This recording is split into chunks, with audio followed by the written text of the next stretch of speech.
¿Qué tal? ¿Cómo le va? Buenas noches. Bienvenidos a esta edición de Al fin y al cabo, edición verano por Canal C de Cablevisión. Como es habitual, martes a las 22 horas por Canal 7 de Cablevisión. Hoy cobra relevancia e importancia la columna económica de Alfredo Blanco. Estamos esperando a esta altura de la grabación del programa en lo que resuelve el Banco Central con respecto a las tasas de la LEBAC, que van a marcar también una observación detenida sobre lo que puede suceder con el dólar, con los precios y con la inflación. Por eso Alfredo va a cerrar el programa con su informe económico. Pero también vamos a hablar de cosas que son importantes que suceden en la provincia de Córdoba. La provincia de Córdoba, el gobierno provincial ha dicho que va a desaparecer el fuero anticorrupción, en lo que, en mi opinión personal, es absolutamente demagógico porque es un fuero que no existió jamás. Es decir, un fuero absolutamente inútil desde el punto de vista de administrar justicia, de ser equitativo, de perseguir la corrupción y el delito de cohecho en la provincia de Córdoba. Que existió, existe y tal vez existirá en el futuro. Vamos a hablar con tres de las espadas más importantes que tiene la legislatura de la provincia de Córdoba. El presidente del bloque de Cambiemos y de la Unión Cívica Radical, Orlando Ardú, con el vicepresidente segundo de la legislatura, el legislador Juan Pablo Quintero, del Frente Cívico, y con Liliana Montero de Córdoba Podemos. Vamos a los auspicios y cuando regresemos empezamos a desarrollar este programa absolutamente interesante por las repercusiones y las derivaciones que puede llegar a tener desde el punto de vista económico. Recuerdo que hace pocas horas nada más, recuerde usted también, Frigerio, el ministro, dijo que quien decide y resuelve las cuestiones económicas en la República Argentina es el presidente de la Nación. Y esto me trae a colación algo que sucedió en la época del kirchnerismo, cuando Néstor Kirchner se consideraba el ministro de Economía de la Nación. Es decir, da la impresión que hay una especie de acercamiento precisamente entre las posiciones del kirchnerismo y el macrismo, entre quien decide la política económica del país, si así es y se puede llegar a comprobar, y se escinde un poco del proyecto neoliberal de Menem en su momento. No obstante, lo que vaya a decir Alfredo Blanco, vuelvo a reiterar, es relevante e importante en un día muy particular para la República Argentina desde el punto de vista económico. Auspicios, cuando regresemos comenzamos a desandar lo que está ocurriendo en nuestra provincia de Córdoba. Consejo Profesional de Ciencias Económicas. Fonobús, lo que buscas en cada viaje. Bancor. Subico, un gremio fuerte. Conducción Gustavo Pedroca. Defensoría del Pueblo de la provincia de Córdoba. Estudio jurídico del Dr. Carlos Nagy, abogado penalista. Universidad Tecnológica Nacional, Facultad Regional Córdoba. Cotreco, Córdoba Limpia, Limpia Cotreco. Fabicur, ICSA. Marco Aurelio Sosa. Urbantex Aberturas, tecnología de alta calidad. Cooperativa Horizonte, los pies sobre la tierra. Inversia S.A. Mediterránea de Inversiones. CIAFA, Sistema Informático de Fármacos Antineoplásico. Instituto San Agustín S.R.L. IMIX, Droguería Oncológica. Municipalidad de Córdoba, La Muni. Colector, Instituto Ulton, Diagnóstico y Tratamiento Ambulatorio. SADOP OSDOP, Sindicato de Docentes Privados. Centro Integral Robles, Centro de Tratamiento de Diagnóstico Cardiológico. Novar, calidad y tecnología para su vista. La Anastasia, calidad y buen gusto. Pueblo Santo, Restobar de Sabores y Música. Doctora Elvia Guzmán, especialista en Derecho Previsional. Reina Ada Peluquería. Colegio de Farmacéuticos Córdoba. Banco Nación. Pila Inversiones.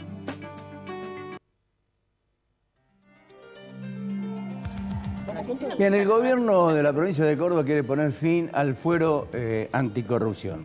Es decir, yo decía al comienzo del programa, un fuero que no existió nunca, porque prácticamente se inhabilitaba a sí mismo en las investigaciones que debía realizar y que ponían en evidencia la corrupción en la provincia de Córdoba por parte de los legisladores provinciales.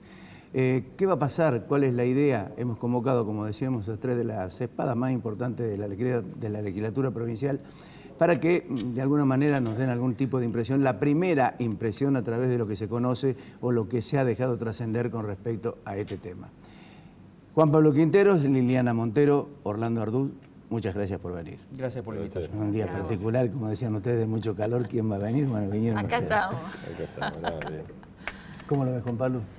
Bueno, nosotros desde el Frente Cívico, desde que tenemos representación parlamentaria en el año 2003, hemos solicitado, digamos, ni bien el fuero se creó, nos dimos cuenta que esto era simplemente un fuero para garantizar impunidad a Unión por Córdoba, y hay innumerables cantidades de pedidos a lo largo del tiempo, usted lo sabe bien, Ricardo, sobre la eliminación de este fuero, que iba demostrando año tras año, no solamente que no investigaba, sino que se producía un cuello de botella ahí donde iban a parar todas las causas en donde los funcionarios políticos estuvieran involucrados y terminaban inexorablemente en el archivo, terminaban inexorablemente en la nada, con lo cual era un fuero que no cumplía en absoluto con la expectativa que la sociedad había puesto en la creación del mismo. Sí, seguramente cumplió las expectativas políticas cuando se creó allá con la ley 8835 y luego en el año 2003 con la ley específica de la creación del fuero.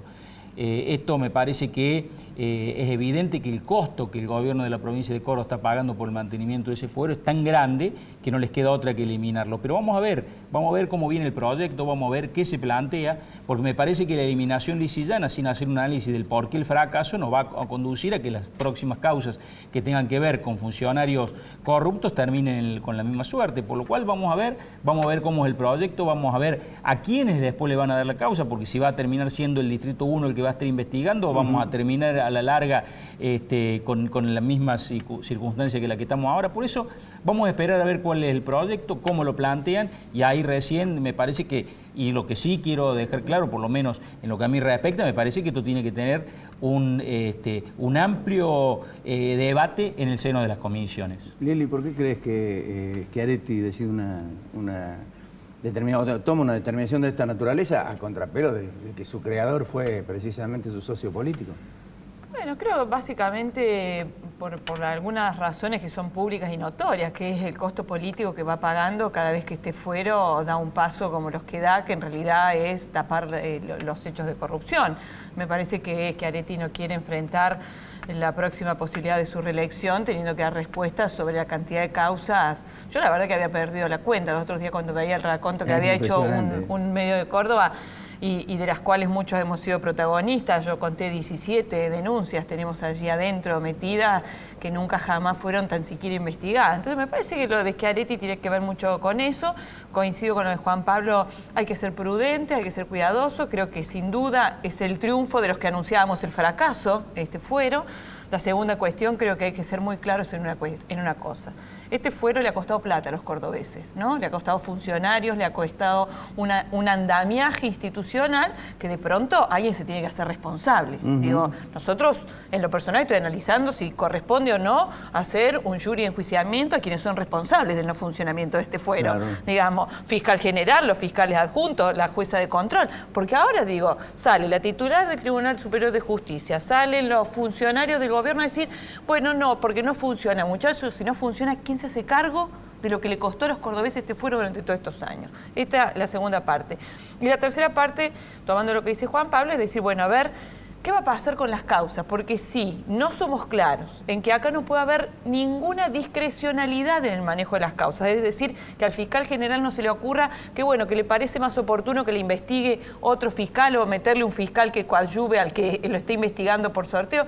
Digo, mire, yo digo una cosa, el poder nunca el poder, ni acá, ni en Argentina, ni en el mundo, se desprotege a sí mismo. Por lo tanto, hay que mirar la letra chica, dónde va a estar la protección que el gobierno de Córdoba va a buscar. ¿Orlando? No, mucho más de lo que dijeron los dos colegas acá, ¿no? La verdad es que es un fuero que lo tendríamos, o lo tendría que el gobierno haber dado de baja hace bastante, ¿no? No justo, no ahora, cuando empiezan los temas electorales. Unión por Córdoba es típico de estos temas, ¿no? Apenas cuando hay algo que les molesta, en este caso este fuero, lógicamente que se lo quiere sacar de encima para, como dice Lili, no tratarlo en épocas de campaña. Eso por un lado. Por el otro lado, sigo insistiendo, es un tema de la cual ha habido muchos hechos de corrupción, no hace falta ni nombrarlo, pero más que todo el tema del Hotel Ancenusa o el Camino al Cuadrado y el tema Colector. A ver, hay muchísimas causas de las cuales es un tema de la cual este fuero, es como dice también Juan Pablo, era un embudo para que caiga en tal o cual fiscalía. Sinceramente, nosotros pensamos de que sí, que se tendría que haber hecho esto antes. Como dicen también Juan Pablo, hay que ver en qué circunstancias y cómo lo van a hacer y cómo lo van a tratar en este momento. Nosotros, desde ya que pensamos de que en su momento tendría que haber, acá hay una sola comisión que es el jury de enjuiciamiento, recién escuchaba Lili, para destituir o un juicio político a los fiscales, ¿no? Y no se hizo. O el representante nuestro de Cambiemos y de la Unión Cívica Radical, el doctor Nicolás, votó a favor de la destitución del fiscal y también o el juicio político, y bueno, y no salió de ahí. Entonces, a ver, me parece de que lo más importante de todo es que esto se tendría que haber hecho antes, y en el momento de que esto estaba, que era un hervidero junto con los fiscales, se tendría que haber tenido la posibilidad de que esto no existiera más, no solo como fuero, sino también con los fiscales. Ahora, digamos, ustedes no infieren que puede ser, o puede, digamos, esta medida tener asidero o algún justificativo, el tema de que desde el punto de vista político y mirando hacia 2019, se elimine el fuero anticorrupción ante la posibilidad y la creciente obra pública que está llevando la provincia de Córdoba, empiecen a caer las denuncias de legisladores en el fuero anticorrupción y esto tenga que dar explicaciones Schiaretti en el 2019? Sí, seguro, No porque... sé, Bueno, dale, dale Juan. Vos. No, a ver, me parece que de una u otra forma en el 2019 el foro anticorrupción se iba a eliminar. Eso fue en la campaña del 2007 y del 2011, todos los partidos de la oposición y también en el 2015 dijeron que ese foro se iba a eliminar, con lo cual, salvo Unión por Córdoba, no había ningún espacio político que hubiese llegado al poder que no lo hubiese eliminado. De cualquier manera, quiero agregar un dato sobre lo que recién hablamos del fiscal anticorrupción Gustavo Hidalgo, ahora ascendido a juez de control. Nosotros estimamos en su momento, cuando presentamos los que presentamos el pedido de jury, fuimos el legislador García Elor, la legisladora Montero y quien le habla. Efectivamente, eso salió, lo dirimió el voto de la presidenta del Tribunal Superior de Justicia, Aida Tarditi, a favor de que no se hiciera el jury. Por eso logró sortear esa circunstancia y luego poder ser ascendido a juez de control. Pero nosotros estimamos, luego de los elementos que el mismo fiscal aportó en el jury, leyendo las resoluciones por las cuales nosotros habíamos pedido ese enjuiciamiento, que lo de Hidalgo no era un hecho de negligencia.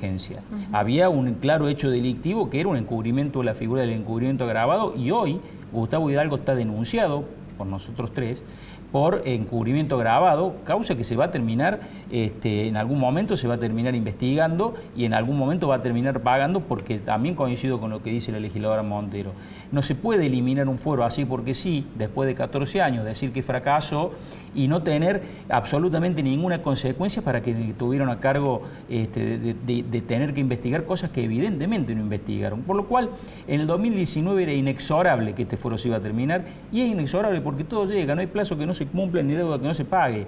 Evidentemente esta gente va a tener que pagar por las cosas que hicieron, y seguramente esta justicia que durante muchísimos años los encubrió y les garantizó la impunidad va a ser la misma que los lleve presos. Ahora, me llama mucho la atención algo, y precisamente lo que decía Juan Pablo con respecto a lo de Tarditi, ¿no? Porque Tarditi se acaba de despedir también dando mención o haciendo mención al fuero anticorrupción cuando definió con su voto salvarlo a Hidalgo. Sí, cuando hace 2 años Cecín cumpliendo el mismo... Hace 2 años Cecín cumpliendo la misma dijo que el fuero anticorrupción andaba bárbaro. El rol del Tribunal Superior pero de Justicia. voy a dar otro dato más. Cuando se le hizo la entrevista al actual fiscal general para que fuera designado fiscal general de la provincia, Alejandro Moyano, una de las preguntas que le hicimos quienes lo entrevistamos fue: ¿qué piensa usted del fuero anticorrupción? ¿Y qué piensa que puede hacer usted? Y él fue muy claro, dijo: yo creo que no funciona bien ahora. creo que Moyano lleva casi 4 años de mandato. Y la verdad que nosotros no hemos tenido ninguna noticia de que el fuero haya cambiado, ni siquiera los fiscales que están bajo su órbita, muy por el contrario. Entonces, acá hay muchas responsabilidades compartidas. Leí la acordada los otros días que crea de parte del Tribunal Superior la oficina esta del observatorio de lucha contra la corrupción. La verdad, ¿qué quiere que diga? Lo voy a decir muy claro, son unos caraduras, porque el Tribunal Superior, digo, yo no la hago responsable a Tarditi, porque Tarditi es una representante del Tribunal Superior, o sea que su decisión en el jury de Hidalgo es la institucionalidad del TCJ, ¿está claro? Lo cierto es que hoy, el TCJ tiene resolución suya por casación en la causa de Ancenusa, que no nos dieron participación como querellante, ni siquiera después de haber tenido que formar una asociación civil, como hicimos con Aurelio García Lorri y con Juan Pablo. Hoy está en casación la posibilidad del Tribunal Superior de Justicia de darnos lugar para que 3 legisladores miremos el expediente. Hoy bajo la figura de una ONG, una cosa de la que también en la reforma que se manda vamos a hacer hincapié. Es inadmisible que los legisladores no podamos ser parte querellante en las causas de anticorrupción, cuando tenemos legítimo interés porque defendemos los intereses del pueblo. Entonces, digo, además de hacer el observatorio, lo que tienen que dar es muestras en los hechos. Y en los hechos es haber llamado la atención, haber hablado con los jueces que están bajo su órbita, jueces de control, cámara, además, y además resolver en casación si le van a dar o no participación a los legisladores para que podamos ver la causa Ancenusa. Entonces, yo creo que hay una connivencia histórica entre el poder político y parte, lo voy a decir en estos términos, y parte del sector del Poder Judicial. Ahora, Orlando, teniendo en cuenta las expresiones de ambos y digo, viendo la posibilidad de que el fuero finalmente sea desarticulado por parte del gobierno, ¿es únicamente lo que hay que tocar o hay que tocar también el tema del jury, de enjuiciamiento, donde finalmente y generalmente el miembro del Tribunal Superior de Justicia decide por la vida y obra de quien tienen que salvar o tienen que juzgar? A ver, la comisión del jury de enjuiciamiento es una de las tantas comisiones que forma parte de la legislatura de Córdoba. Sí. Ese jury está representado por minorías y por mayorías. Sí. En el caso de la minoría, que nosotros estamos representados en Cambiemos y en la Unión Cívica Radical, eso, lo que nosotros hicimos en su momento con el tema de Hidalgo fue bien claro. O sea, nosotros tuvimos, dentro de lo que es el radicalismo y de Cambiemos, tuvimos una postura clara de que había que destituirlo a Hidalgo dentro de lo como fiscal, a Hidalgo como fiscal general. Entonces, ese es un tema, Hidalgo fiscal general. Después está Hidalgo juez de control. Son dos cosas totalmente distintas. Por eso he escuchado a algunos colegas tuyos que en su momento decían que nosotros teníamos en su momento algún tipo de convivencia con Unión por Córdoba. Nos conocés, nos conocen a nosotros más que todos somos los más críticos al gobierno de Unión por Córdoba. Lo que fue que Hidalgo haya sido juez de control, rindió nada más y nada menos ante el Consejo de la Magistratura, está número 1, estuvo en el pliego, era número 1 en el orden de mérito, rindió casi con 8, no había forma de que ese pliego, para ese cargo, Hidalgo estaba realmente, podría ser. Ahora, ¿quién lo dejó a Hidalgo rendir? ¿Quién lo dejó a que realmente pudiera ser un juez de control? Ese es otro tema que no tiene absolutamente nada que ver con lo que pasó en el jury de enjuiciamiento. Lo que realmente destituye a un juez, a un fiscal, es la comisión del jury de enjuiciamiento. Entonces, yo creo que ojalá pudiéramos tener algunos cambios dentro del jury de enjuiciamiento, porque eso haría a que realmente tuviéramos algún tipo más de previsibilidad, y no solo de previsibilidad, sino también algún tipo más de equidad en las decisiones, ¿no? Porque la verdad es que hoy las decisiones pasan todo por la mayoría que tiene Unión por Córdoba en todas las comisiones, entre ellas la comisión del jury de enjuiciamiento. Yo creo que sí. Perdón, Ricardo, yo quería completar, si me permitís, Sí, vos sí, preguntabas qué otra reforma podía haber. Con la eliminación del Foro Anticorrupción. Vos te debes acordar bien, seguramente, porque fuiste protagonista de la causa Bondone.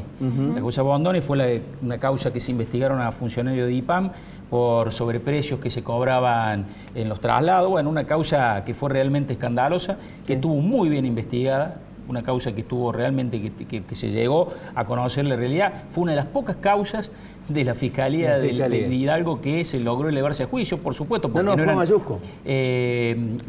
A Mayusco el que la elevó a juicio. Fue seguramente fue producto de que no había ningún funcionario de primera línea involucrado, pero sí con algunas vinculaciones importantes. En realidad la vinculación era a la alta esfera del gobierno provincial. Lo que pasa es que cortaron en la mitad. Exactamente, cortaron en la mitad. Pero ¿qué pasó con esa causa? Que fue investigada, que se llegó. Era absolutamente imposible no llegar a la verdad en esa causa porque estaba absolutamente evidente a raíz de una denuncia que formulaste vos, Ricardo, eso hay que decirlo con total claridad. Sortió la Fiscalía Anticorrupción, sortió el juzgado de control anticorrupción, fue a la Cámara de Casación. ¿Y qué pasó en la Cámara de Casación? Con un fallo absolutamente insólito, porque me tomé la molestia de leerlo todo como lo debe haber leído vos en su momento porque eras parte interesada. Con un fallo absolutamente insólito de dos de los camaristas, lo terminaron absolviendo a quien eran los imputados en esa causa. Una vergüenza absoluta. Entonces, fue con la firma de Salazar, Pérez Barberá. No, Pérez Barberá no firmó a favor de... No, está bien. Los tres fiscales eran Salazar, Pérez Barberá y el tercero no lo recuerdo, pero los argumentos eran contrarios, pero en definitiva iban por la absolución. Con lo cual uno ahí pierde casi todas las esperanzas porque se da cuenta de que han hecho el manejo del Poder Judicial de tal manera que para donde lo que no se frena en un lugar, se frena en otro lugar. Con lo cual, cuando discutamos el foro anticorrupción, también vamos a discutir esta cuestión de la Cámara de Casación. No sirve no tener un foro anticorrupción, pero tener un embudo en la Cámara de Casación que termina resolviendo a favor de los funcionarios políticos. Te quiero recordar que Salazar ingresó digamos, a la Cámara de Casación por la vía de la emergencia judicial. Exactamente. ¿No? Porque no rindió. En los primeros años del gobierno de la Sota. Voy a agregar otro tema más de los que hay que revisar, porque si no, no funciona. Consejo de la Magistratura. Sí, totalmente. Vergonzoso. Entonces hay que reformar la Constitución. La oposición no tiene... No. La oposición no tiene representación y para eso no hace falta reformar la Constitución, porque si hay voluntad política y si se quiere que haya representantes de la oposición, como muchas veces hubo, un titular de la mayoría y un suplente de la minoría, lo cual habilitaba a las minorías de estar. Hay que reformular los porcentajes que le acreditan. No puede ser que la entrevista personal, que todos sabemos cómo se toma, todos sabemos en esta provincia quién maneja los expedientes del Consejo de la Magistratura. Tiene nombre y apellido y es un exministro de Justicia. ¿Está claro? Sí. Entonces, es una vergüenza que la entrevista personal tenga más valor que los antecedentes. O sea, para un tipo, ¿para qué le sirve doctorarse si más vale que sea amigo del dueño del circo? ¿Está claro? Entonces, son cosas que hay que modificar si realmente hay vocación de avanzar en calidad institucional. Bueno, les pido que hagamos una pausa y después hablamos sobre esta medida también del gobierno provincial que pretende que el candidato a gobernador sea el primer legislador. ¿Cómo no? Ya volvemos.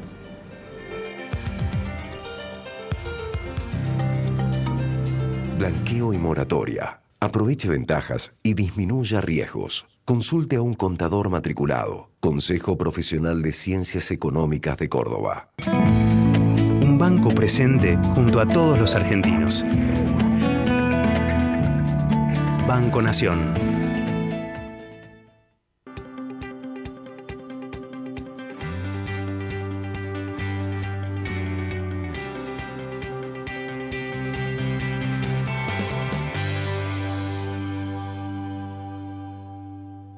A la 1, a las 2, a las 3 y a las 4. Ahora con la cordobesa más linda, tenés 4 cuotas, sin interés en BEA, Cordies y Disco. ¿Quién es la única que te lo puede dar? Mi tarjeta cordobesa.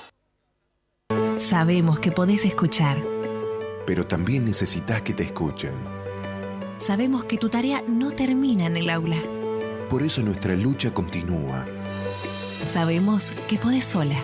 Pero juntos podemos más. SADOP, en defensa de los derechos de los docentes privados. Subico, un gremio fuerte. Conducción Gustavo Pedroca. Estudio jurídico del doctor Carlos Nagy, abogado penalista. Mario de Cara, defensor del pueblo de la provincia de Córdoba. Defendemos tus derechos. Llama gratis 0800-777-0337. Universidad Tecnológica Nacional, Facultad Regional Córdoba. Más de 60 años comprometidos con la ingeniería. La calidad, nuestra pasión. La satisfacción del cliente, nuestra obsesión. En Fabicur Ixa hacemos la vida más segura. www.fabicur.com.ar. Hola, soy Cotrequito. Quiero darte unos consejos. No arrojes residuos en la calle. Usa los cestos papeleros. No tires residuos en terrenos baldíos. Y los días feriados no saques la basura. Recordá que mantener esta ciudad limpia depende de todos. Ciudad limpia, ciudad mejor. Cotreco, higiene urbana. www.cotreco.com. Centro Tomografía Computada Córdoba Sociedad Anónima. Instituto Ulton, líder en diagnóstico por imágenes. Primer instituto de cirugía ambulatoria mínimamente invasiva del interior del país. Avenida Vélez Arfiel 562, Córdoba, Argentina. Teléfono 0351 426 7700.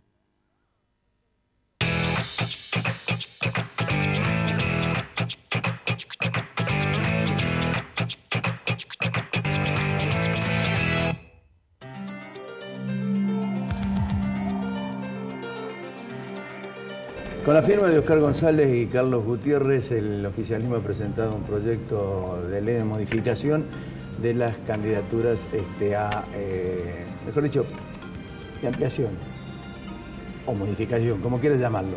El candidato a gobernador va a poder ser ahora primer legislador o candidato a primer legislador de distrito único. ¿Es así? Así es. Bien. ¿Qué opinan?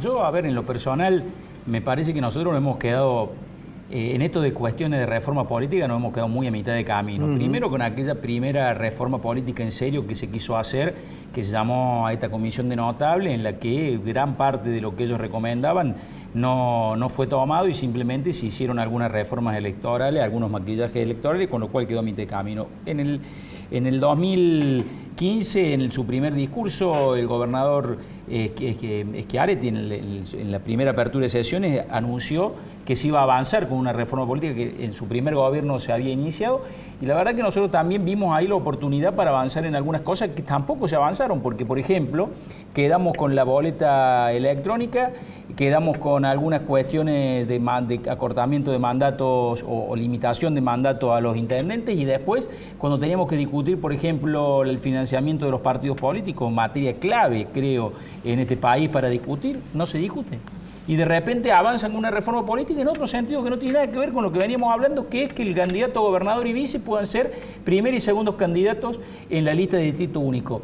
Y me parece que hay discusiones que también vamos a tener que tener respecto a esto. Yo la verdad que no lo he leído el proyecto todavía, me parece que esto puede ser una herramienta interesante, pero si se habla en el marco de algunas otras cosas, como por ejemplo las primarias abiertas, simultáneas y obligatorias, que nosotros venimos proponiendo hace un montón de tiempo que se regulen, porque si no va a haber 152.000 candidatos a gobernador, y me parece que esto tiene que darse en un marco de seriedad. Si no lo hacen de esta manera, si esta discusión no es integral con otras cuestiones, evidentemente estamos ante una cuestión absolutamente electoralista, absolutamente especulativa de Unión por Córdoba con mira al 2019. Por eso también, como le decía hace un rato con el Foro Anticorrupción, vamos a ver cómo lo presentan, vamos a ver qué discusión le da y vamos a ver si realmente lo quieren discutir en un plano de reforma integral, de una reforma que realmente le sirva a la gente y que no le sirva a la especulación de Unión por Córdoba. Ahora esa especulación de Unión por Córdoba está, digamos, la elección de 2019, ¿no?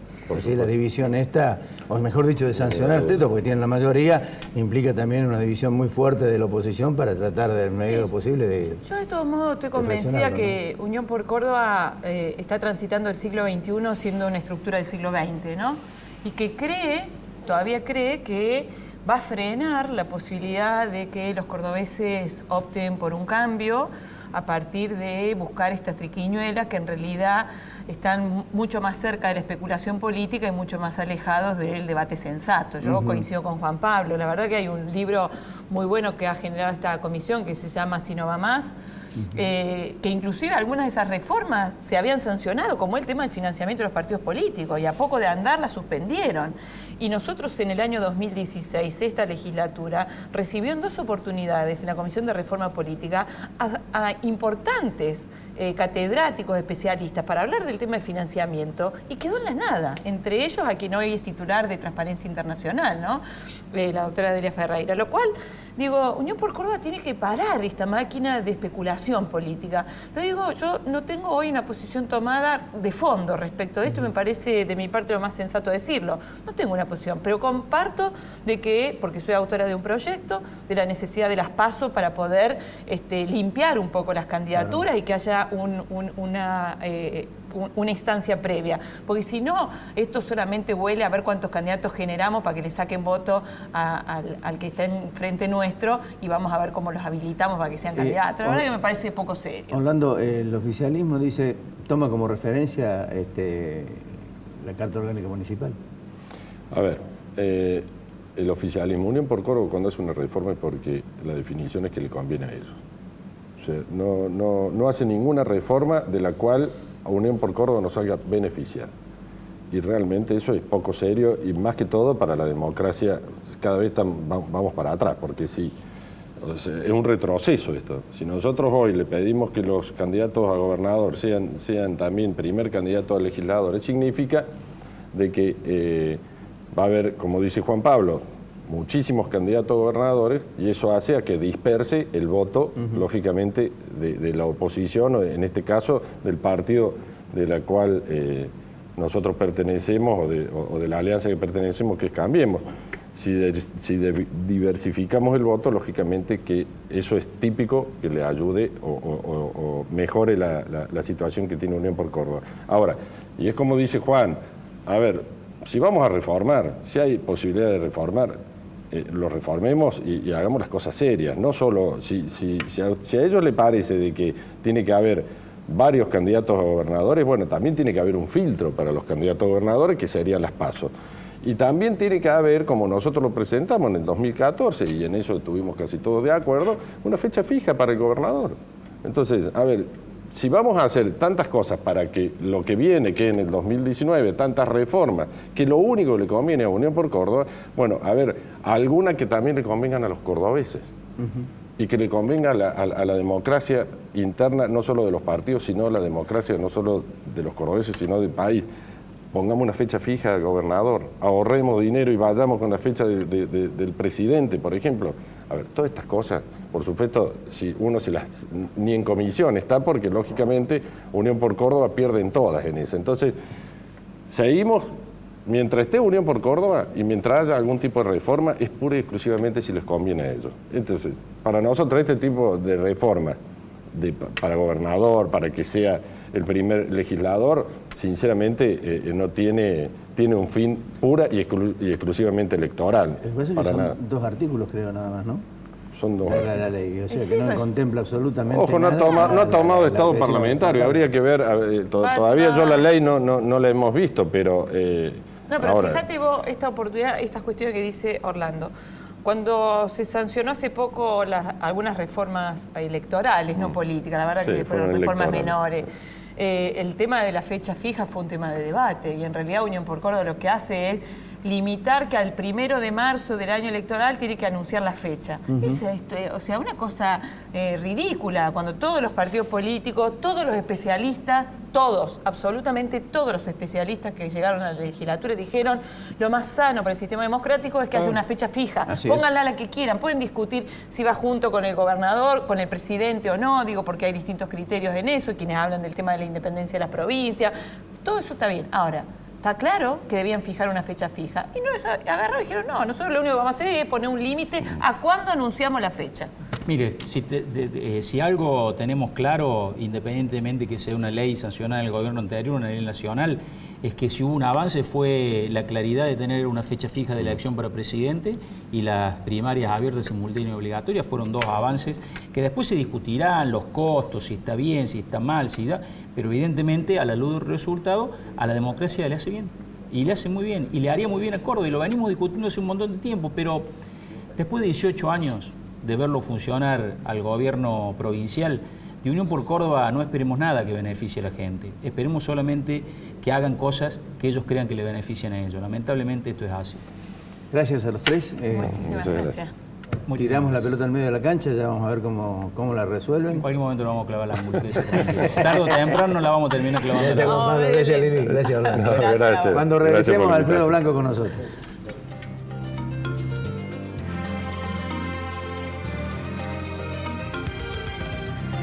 Marco Aurelio Sosa, 58 años liderando en caños de acero. www.marcoaureliososa.com.ar.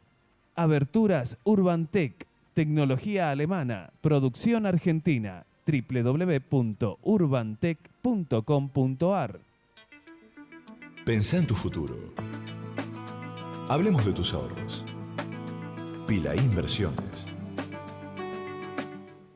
Colegio de Farmacéuticos Córdoba, siempre junto a los farmacéuticos de Córdoba. Corro 146, teléfono 424-9511. Las obras llegan a los barrios y con las obras llega la inclusión, la recreación, el deporte, la educación.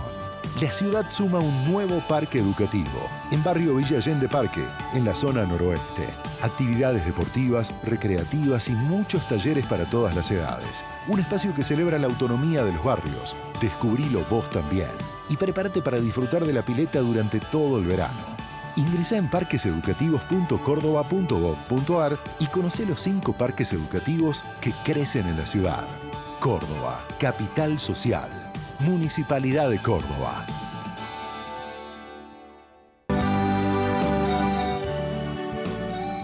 Cooperativa Horizonte, 34 años de trayectoria y más de 10.000 viviendas entregadas a sus asociados. Usted ingresa sin requisitos, porque sabemos que no todos poseen determinado grupo familiar, ni un trabajo en blanco, y menos de una suma inicial para entregar. A la vivienda propia se llega seguro. Decidite. Horizonte, los pies sobre la tierra. Inversia Mediterránea de Inversiones, SRL. CIAFA, Sistema Informático de Fármacos Antineoplásico. Instituto San Agustín, SRL. Pensá en tu futuro. Hablemos de tus ahorros. Pila Inversiones. IMIX, Droguería Oncológica. Colector, junto a Rentas, trabajando por el futuro de los cordobeses. OSDOP, la obra social del docente privado. Más de 40 estudiantes de la diplomatura en diseño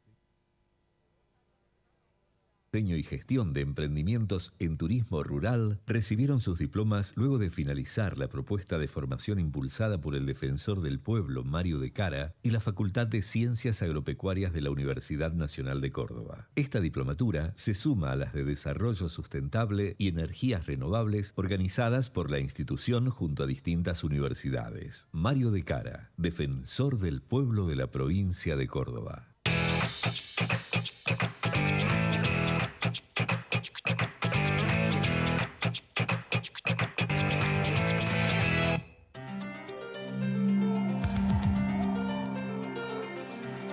Bien, decíamos al comienzo del programa que cobraba relevancia el comentario de Alfredo Blanco, había cuenta de que hoy se modificaba la tasa de interés y estaba esperando todo el mundo para saber las consecuencias y el impacto que esto puede llegar a tener sobre el dólar, sobre los precios, sobre el mercado en general. Hola Alfredo, ¿cómo te va? ¿Qué tal? ¿Cómo estás, Ricardo? Bueno, efectivamente, acaba de terminar la reunión. Aclarémosle a los televidentes que estamos grabando a las 17. Exactamente. Y acaba de terminar la reunión del Consejo de Política Monetaria, que integra Sturzenegger, que es el presidente, con los 2 vicepresidentes, con gerentes de la Gerencia de Investigación Económica y demás, y han tomado una decisión sobre la tasa. Digamos, ¿cuál es la tasa que fija el central? El año pasado, bueno, era la tasa de las LEVAC de corto, pero ahora es la del corredor de los pases activos, que son las operaciones que hace el Banco Central con los bancos. Bueno, esa tasa estaba en 28,75%, una tasa muy alta. Si uno piensa que la inflación de 2017, vamos a conocer el índice dentro de 48 horas, esa inflación. Los privados dan 24.6. Claro, va a estar entre el 23, 24, y si es una tasa del 28,75 es muy alta. El gobierno anunció su modificación del plan de metas de inflación y dijo, bueno, en el 2018 no vamos a tener la inflación que pensábamos, no va a ser 10%, va a ser 15%. Va a ser 15, después vamos a bajar a 10 y después a 5, es decir, vamos a estirar un año más, llegar a una cifra. Eso despertó ciertas expectativas de que entonces la política monetaria iba a ser menos dura, y si la política monetaria es menos dura, algunos se corrieron al dólar. Lo dijimos acá en el programa, en realidad al gobierno no le molesta que el dólar suba un poco, lo complicado es si sube muy rápidamente, porque eso puede pegar sobre los precios. Además, no sé si no le conviene porque ha impactado la soja también, ¿no? También ha impactado la soja también. Pero digo, ahora acaban de anunciar que han bajado la tasa. Pero muchísimo menos de lo que algunos estimaban. Claro, se hablaba de 1,5, un punto, 1,5, 2 a lo sumo. A lo sumo, 1,5, 2. En realidad han bajado 0,75, digamos. La tasa ha quedado en 28%, lo cual es, digamos, prácticamente... Nada. Es la tasa baja. La tasa ha quedado igual. Seguramente el Banco Central, yo creo que lo han hecho por dos razones. Uno, por un criterio de prudencia, por decir no vamos a bajar mucho la tasa y que tengamos alguna dificultad que surja del cambio de portafolio. Y la segunda, creo que también Sturzenegger debe tener cierta intención de remarcar que todavía tiene sigue autoridad. habiendo independencia del Banco Central. Claro. ¿No? Bueno. Entonces ya tenemos la tasa, esta tasa, digamos, ¿cuál es el problema? Y voy a seguir con algo que dijimos el programa pasado en relación a la estrategia monetaria. Ya hemos dicho muchas veces que si la tasa de interés es muy alta, eso afecta negativamente el nivel de actividad, pero además el tema de las LEVAC se ha ido transformando en una situación muy difícil de manejar, más con una tasa del 28%. Hay una cantidad de LEVAC que es más de 1 billón de pesos. Yo le voy a pedir al director, hemos traído una pequeña presentación, le voy a pedir que pongamos esa imagen. Esos son los vencimientos de LEVAC que tenemos. Tenemos el próximo vencimiento, que es el 17 de enero, es un supermartes. Hay 398.000 millones de 400.000 millones de LEVAC. Si uno suma todo, después digamos hay 2 o 3 vencimientos más adelante, el 21 del 2, el 21 del 3, el 16 de mayo y el 21 de junio, que también son grandes. Uno suma todo eso, te da ese número grande que está abajo, que es 1.14 billones, 1.15 billones, ¿no? Es un número tan grande que uno no se da mucho cuenta de qué significa eso. Claro. Comparemos eso con otro dato, digamos, de la economía, que es la imagen siguiente que le voy a pedir al director que la pongamos. Ahí está el número de las LEVAC, 1.15 billones, y abajo está la base monetaria. La cantidad de dinero de la economía es 1 billón. Es decir, que tenemos el Banco Central, la base monetaria es un pasivo para el Banco Central, ¿no? Y las LEVAC son otro pasivo. O sea, tenemos 2 bases monetarias, ¿no? Digamos, algo que no va a ocurrir, pero supongamos que se decidiera que no existan más las LEVAC, que se resolviera terminar con las LEVAC, habría que multiplicar por 2 la base monetaria. Claro. Pero eso no va a ocurrir. Pero de todos modos pensemos que si tenemos un título que es un billón, es decir, que es equivalente a la base monetaria, una tasa del 28% significa que aunque yo no haga ninguna cuestión de financiamiento de déficit ni nada, en realidad tengo casi 1/3 de la base monetaria que se va a expandir por año. Y eso, sin lugar a dudas, es una situación muy difícil de manejar. Esta es la razón por la cual, mi impresión, es que el gobierno debe caminar hacia ir reduciendo la importancia que tienen las LEVAC e ir tomando el lugar de las LEVAC con otro título. Lo digo brevemente, debe haber muchos mecanismos para hacerlo, pero por ejemplo, si el gobierno emitiera un título y el Banco Central, que tiene títulos del gobierno, no sé si recordás que ya en la época del gobierno anterior, cuando el gobierno le pedía al Banco Central, a veces le entregaba una letra intransferible. Así es. Bien. o cuando tenía que pagar algo. Entonces lo que podría hacer el gobierno es canjearle esas letras que son intransferibles por un título que sea transferible. ¿Para qué? Para que en el momento en que vencen las LEVAC, en lugar de renovarlas, el Banco Central no las renueva, eso aumenta la cantidad de dinero, pero coloca en una operación que se llama de mercado abierto un título que puede ser transferible. Digo, como ese hay varios mecanismos que tiene la autoridad monetaria, pero lo que no hay duda es que tener un stock de LEVAC que es equivalente a la base monetaria es un riesgo importante, ¿eh? El próximo vencimiento vamos a ver seguramente que el día antes va a haber cierto nerviosismo, ¿eh? Va a haber ya comentaristas que dicen, bueno, si mañana no se renuevan todas las LEVAC, ¿qué pasará con el dólar? En fin, ¿eh? Como un consejo. Bueno, es lo que hemos hablado en una oportunidad con vos, es saber concretamente si alguien se dispara o cambia de portafolio, como claro, decías vos recién. Y ese es un momento que aprovechan, digamos, una recomendación para los ciudadanos comunes, que a veces se ponen nerviosos y se voy a ir a comprar dólares. El lunes antes del vencimiento del LEVAC no compren. Claro. Porque casi seguro que las expectativas van a tenerlo a un precio demasiado alto. Cosa que ocurrió ahora a raíz de este anuncio, ¿no? Claro. De hecho, el dólar subió, en el mercado hoy subió cuando la apertura y al cierre, que es cuando nosotros empezamos a grabar, había bajado nuevamente. ¿Por qué? Porque ya sabían que la tasa se iba a mantener prácticamente igual. Esto que acaba de decir a mí me suena muy peligroso. No, es ¿Sabés un tema, por qué te digo? ¿Sabés por qué te digo? Porque si la gente no se fue al dólar porque se bajó 0,75 y se quedó en las LEVAC, es decir, la baja pronunciada de la tasa de interés implica en algún determinado momento que pueda haber un cambio como esto de que decías vos de portafolio, salgan de las LEVAC y se vayan al dólar. Si bien es cierto hoy el central tiene recursos para hacerlo, evidentemente. Ahí te los muestro. Pero ahí, a ver. Ahí te los muestro. La otra imagen, le voy a pedir al director que la pongamos, son las reservas internacionales de Argentina. La última barra, que era diciembre, son 55.000 millones. El año pasado, 2017, si uno lo analiza bien, ha sido el año que más crecieron en la historia las reservas internacionales. Crecieron más de 17.000 millones. Sí. Recordemos que hubo un momento durante el gobierno de la presidenta Fernández, de Kirchner, que estaba en 40.000 y después empezó a caer, Argentina empezó a perder reserva y cayó hasta los 20.000 millones, ¿no?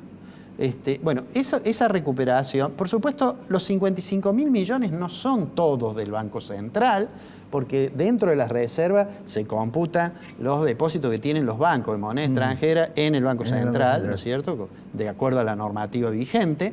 Pero digo, tiene lo que se suele decir poder de fuego el Banco Central. O sea, que si en determinado momento el Banco Central, más allá del discurso que confía en que el dólar, el valor lo fija el mercado, que es lo que siempre dice el presidente del Banco Central y lo dice el ministro de Economía, digamos, si ellos notan de que empieza a haber una corrida contra el peso, tienen la posibilidad, y lo van a hacer porque ya una vez lo hicieron, de salir a vender y disciplinar el mercado.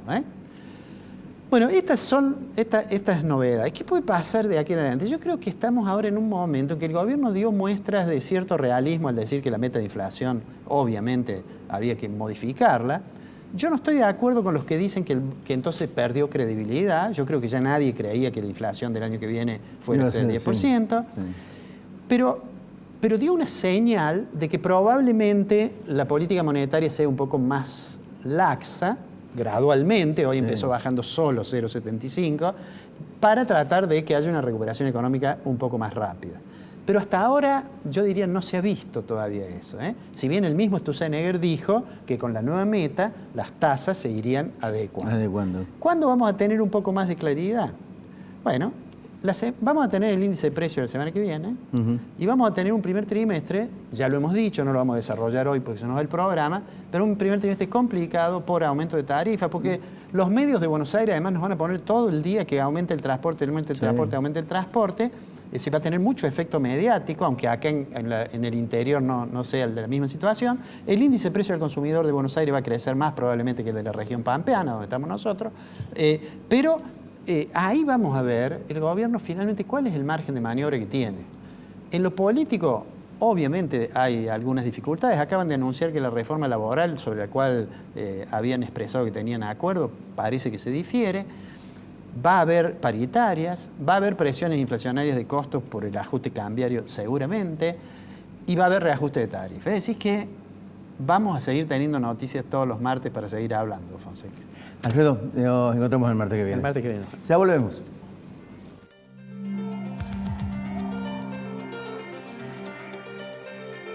Con Cordobesa tenés hasta 4 cuotas sin interés en supermercados Disco, Bea, Cordies, Carrefour, Becerra y Supertop. ¿Quién es la única que te lo puede dar? Mi tarjeta Cordobesa. Centro Robles, un centro integral de diagnóstico cardiológico no invasivo. La Rañaga 94, segundo piso, 0351 460 1400 o 460-1700. Pensá en tu futuro. Hablemos de tus ahorros. Pila Inversiones.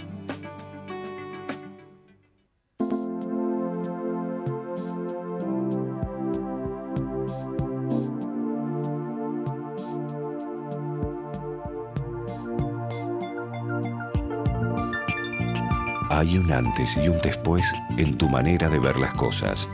Descubrí tu mirada en High Definition. Novar. Ver mejor. Es posible. La Anastasia, buena comida. 24 de septiembre, 1035, Barrio General Paz. Pensá en tu futuro. Hablemos de tus ahorros. Pila Inversiones. Pueblo Santo, tu lugar, almuerzos, meriendas, tapas, picadas, cócteles y buena música. 24 de septiembre 946, Casa de España, Barrio General Paz. Doctora Elvia Guzmán, Derecho Previsional. Teléfonos 153 1470 00. Reina Hada Peluquería. Sabemos que podés escuchar. Pero también necesitas que te escuchen. Sabemos que tu tarea no termina en el aula. Por eso nuestra lucha continúa.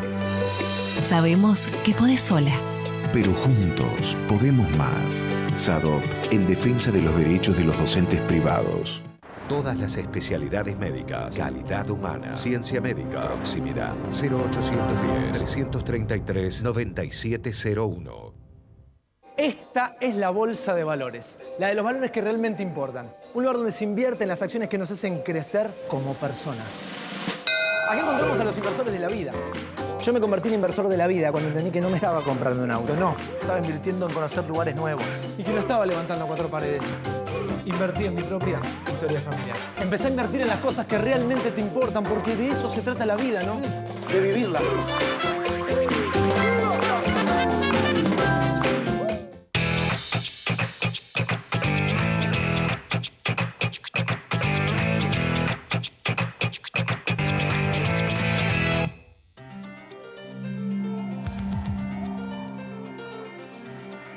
Bien, decía Alfredo que es cierto que las tasas de interés de las LEBAC, su impacto sobre el dólar y en los precios, van a ser vitales para el futuro. Esto implica de alguna manera que no solo va a afectar a la economía doméstica, llámese inflación, sino al propio gobierno nacional.